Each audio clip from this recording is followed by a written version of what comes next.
What's going on, everyone? Juicebags here, and welcome back to another Chaos 1 Mastery Build Guide in Dungeon Defenders 2. We are on the Greystone Plaza Chaos 1 map, and as we see the challenges that we need to meet are State of Decay, no defenses repaired, broken links, no nodes, and not even a scratch. The cores take no damage. So this allows me to use kind of a standard setup with the OG heroes, and I am going to go with Spike Blockades with Power Pylon, Sharpened Spikes, and Fortification.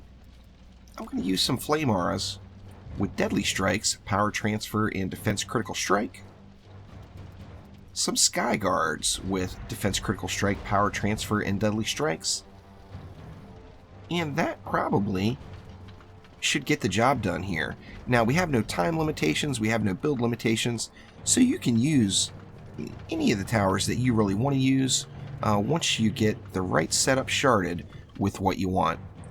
Now, of course, we do have not even a scratch, so we have to protect all the sub-objectives. However, we do want to give enough room for the auras to do their work. So I'm going to start like back here.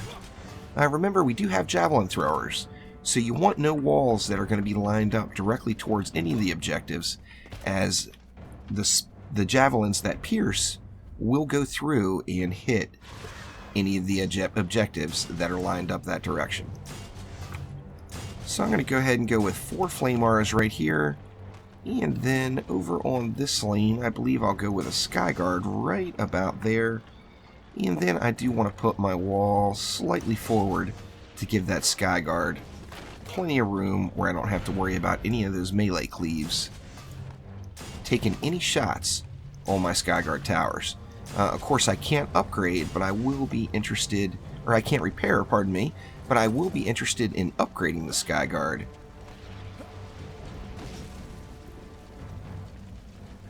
But I do want to make it so that it's not going to take damage. Now, over on this lane, we've got this sub-objective right here, and periodically a javelin thrower will take some swings at it. So I'm going to put kind of a decoy wall, kind of off to the side over here. I don't want it in line with the gate lock at all. So if the javelin throwers come out and they are taking shots at it, it is not going to hit the gate lock or the main core further down that way. And then let's go ahead and Flame Aura this lane up as well. Same thing, just kind of trying to squeeze in as many of them as I can. And then I'll get the wall in before I place that last one. Actually, I think, yeah, probably right about there should be decent. And then I'll get one more Flame Aura right here. Now, of course, we do know we have flyers coming from this lane here. And I'm just going to put a Sky Guard just right up front there to take care of those guys. Now, here we have a little ramp, which makes it nice, because if you build a wall at the bottom of the ramp, any javelin throws that pierce will actually not go towards the objective. They'll go into the ground right here. So that gives us an opportunity there to give a really long lane of auras, where this can kind of be the lane that we don't really have to pay a whole lot of attention to. So kind of a ridiculous string of auras there. I do have 60 left, and I think I'm going to go ahead and throw some lightning strikes in the mix as well. Now, on my lightning strikes, I don't have defense crit chance, so I should probably rethink my shardage here. I believe instead of that one, let's go with a defense rate. Let me find a defense rate shard here real quick. Got lucky, first draw. Let's throw a defense rate shard on there, as I'm just out of defense crit strikes and I don't want to move them around too often. Now, I do want to pick a secondary area where I don't have to really spend as much time looking at. Now, we got this massive row of auras down there, so that row should be fine. I think this could be another potential area where I don't want to have any unnecessary casualties. So I'm going to go ahead and LSA up that lane, and then I will focus on these 2 lanes over here for, you know, any of the hero DPS that I'm going to be doing. The defense critical strike shard definitely makes a huge impact, and it was really To be honest with you, it was my first shard that I really looked at it going to test the scaled down gear in Chaos 1. However, there are lots of combinations. Vampiric is very helpful. Defense rate, of course, is very helpful. Most of us remember that we're here before Chaos 7 anyway. Remember that defense rate was one of those go-to shards that we needed in every piece. And defense rate can definitely be a huge bonus in Chaos 1 for certain. Now, once I get a few upgrades on these lanes, I don't believe there's going to be as many mobs pushing as close to the walls. I want to try to avoid as many shots on the walls here as possible. As this map is really the way it's set up, it's very friendly for these challenges. So you're still going to have to think about your build. However, this is not one of the more difficult ones. Let's see, I guess let's go over to the lanes that I wanted to not spend any time on. First things first, always get your air defense squared away. And let's come over and take a look. Okay, this wall took no damage. So everything's doing pretty good over here. Let's just throw one upgrade on everything over here. Except the walls, of course. I do want to make sure this one stays alive, though. And then want to make sure that I'm not spending any time down here. So going to get a full string of upgrades in there as well. Now, one addition that you could make to this build that would just make it absolutely ridiculously strong would be adding in proton beams or, say, frostbite towers to provide some CC and keep all the bads inside the auras for as long as possible. So a couple of upgrades in place. Wave 2 here should start going a little bit smoother with nothing really pushing too hard towards the walls. I do need to keep an eye on those flyers. Most of us remember coming through that Skyguards really, although they're kind of the go-to in Chaos 7 and really get the job done with flyers, earlier on in game they're not as strong. So since we've got gear that's scaled down, we really want to make sure to keep a focus on those flyers. Even with air defense in play, flyers can still be a problem if they choose to be. A little ogre action coming in. Table flip to the face should help that guy out. And ogre down. Now this is my Nuke Monk build. Most of you are already familiar with it. If you're not, take a look in my Hero and Defense Spotlights playlist and look for the Nuke Monk. Absolutely love it. It's actually one of my favorite heroes to play. First off, I mean, the Monk is just awesome.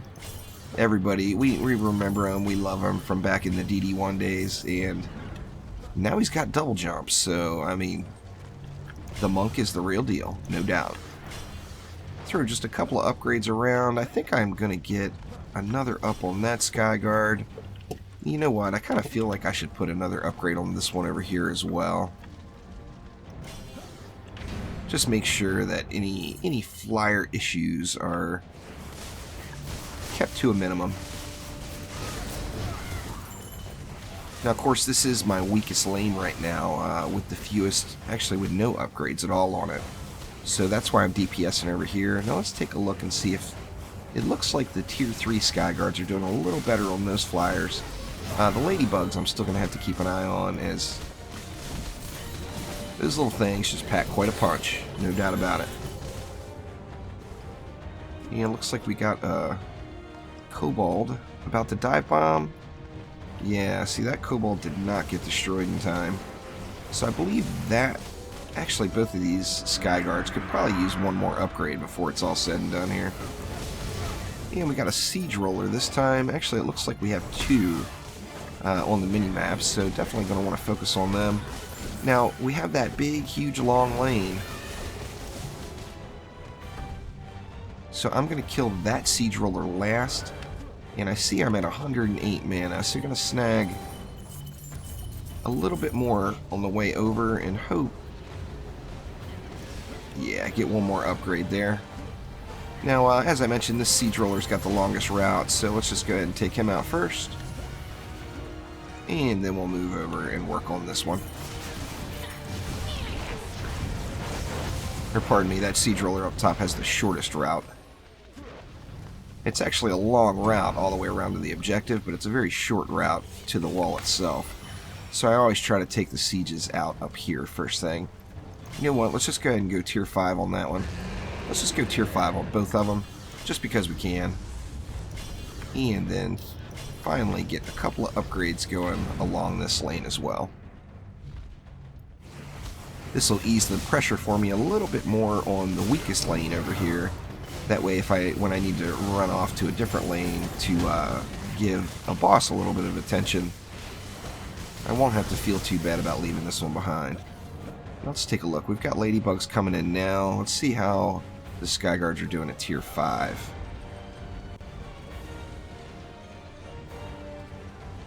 There we go. So they're getting handled. As you saw there, it's definitely all about that crit. With the setup I have anyway.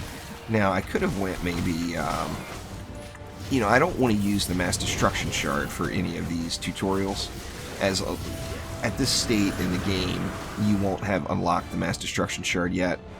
So I won't be adding it in until we get to the 11th map, after we've gained 50 stars and everyone's earned that mass destruction. But it, of course, will be a valuable shard to have in next week's mastery challenges in Chaos 2.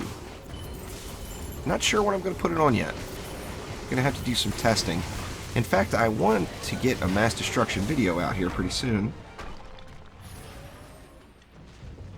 In fact, a mass destruction video may actually come online before this video makes it. As trying to knock out as many of these masteries as I can. Of course, with 21 maps each week, that's going to lead to quite a bit of guides and tutorials coming over the next 6 weeks, as we have more mastery challenges released and more chaos tiers of difficulty. So we're at wave 5 now. I think we're going to be in good shape here. Got us a little shieldy. We'll just have to handle him manually. And there we go. Shieldy down. Shouldn't be too many issues for the rest of the map. Hopefully. Looks like we've got something about to drop over here, though. Let me run over and take a look. I believe that's one of those lightning strikes. And remember, I can't repair. So if that thing gets too low before I get 100 mana, I'm going to have to sell it. Or can I even sell? Let me see. Nope, I can sell, I just can't repair. So I want to keep an eye on that LSA there. Make sure it doesn't get to the danger zone. Actually, let me just grab some mana from another lane here. I'd like to get it upgraded so I don't have to worry about it. There we go. Let me leave, ignore the bosses for just a moment. See the javelin thrower taking shots at this wall over here. Which is perfect, because it's not going to hit anything after those javelins pierce through the wall.